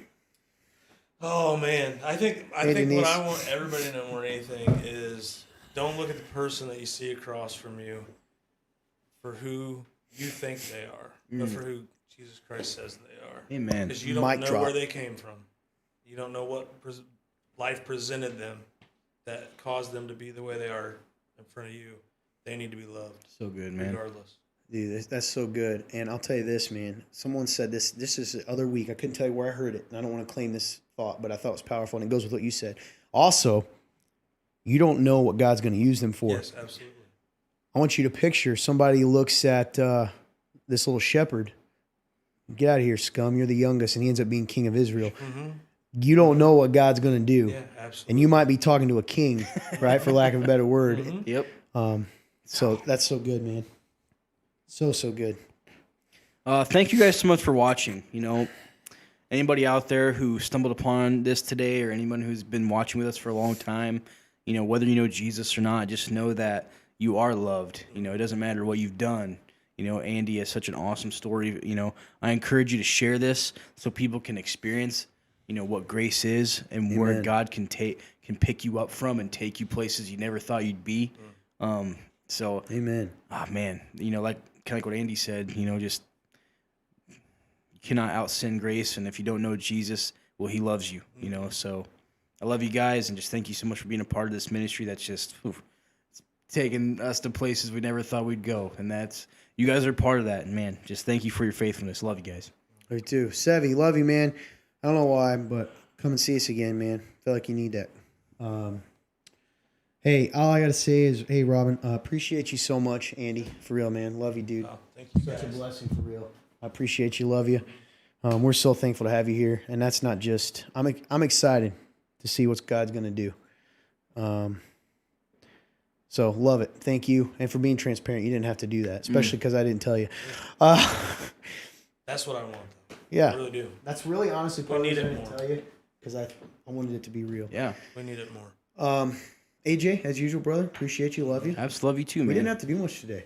Yeah, we did, notice man. that? It was just just got to listen. Great Like I story. said, it was Hey, we'll awesome. timestamp this too. We'll edit it and timestamp when his testimony kind of started. Yeah. I think it's really good. Absolutely. Hey, production guy Blake, great job as always. He does amazing, keeps us up to date, keeps us stuff going. Fun Turn Clint, you know, comes up with the overrated, underrated, helps us. He sets a whole stage up. He's Make sure this got made. got his coffee made, got our drinks, and we are right. grumpy without our drinks. And I want to give a big, huge thank you to you guys. All of you guys out there watching. Man, I cannot tell you.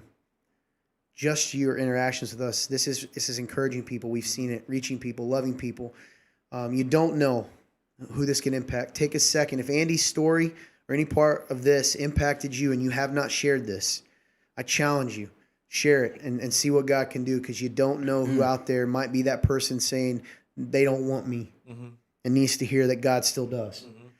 Other than that, a couple things business-wise up above. That link is active all the time. That's right. We also have a podcast / web series that answers some of the deeper questions. It comes out every week. It's actually on our Facebook page. They're numbered episodes with titles. You That's can also right. watch them on any sort of any Spotify, any of your podcast formats. They're up there waiting. Apple Podcasts and Spotify is in the link above. Perfect. There you go. Boom, link in bio. Here's a big one too. If you're watching and this blessed you at all, I know, listen, I am so leery of money, but I'm robbing you of the opportunity to take part in this. If you guys want to support us, even $5, $2, you can do that above or from your phone right now. www.theremnant.life/real-talk. If you click that link, it'll go to a page. You hit the drop-down box to Real Talk, and it goes directly into this ministry.